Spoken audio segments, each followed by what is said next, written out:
Okay, so on the 6L80, you do not have enough room between the exhaust and the pan to get the pan to slide down out. You need to create about a 1/2 inch. Some people take the exhaust loose and just pull the 3 exhaust nuts loose and drop this one side of the exhaust. What I like to do is to take the nuts loose on the mount and jack the transfer case up. But when I do that, right up in this area, I will put a little block of wood, and that way it won't raise the exhaust up with it when I'm jacking the transfer case.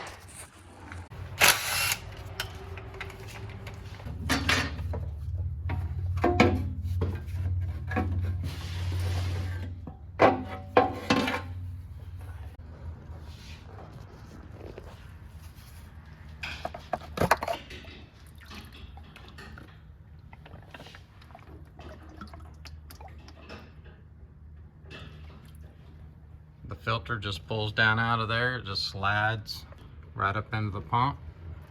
Okay, so the bad part about it when you go to replace this range sensor is that you have a E socket, which is an E-Torx, and you have a 10mm. So you gotta have 2 different sockets to change this.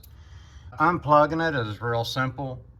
All you do is slide this gray tab over, and then you just pull down. Slide the gray tab over, push this green tab in, and just pull down.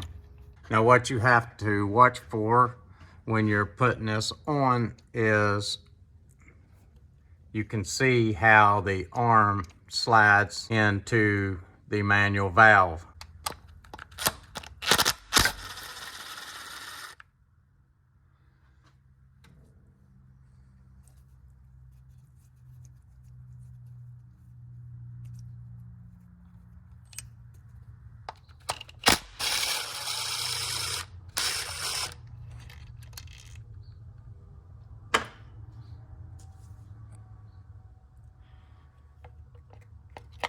When you're putting it back up on there, the only thing to really watch for is you see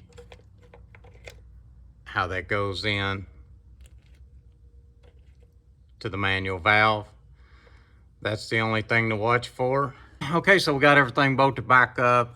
Make sure that my little arm there is in the manual valve. We got the clip slid over. We don't have to worry about the plug-in sliding out, and everything looks good. I'm gonna start putting this back together.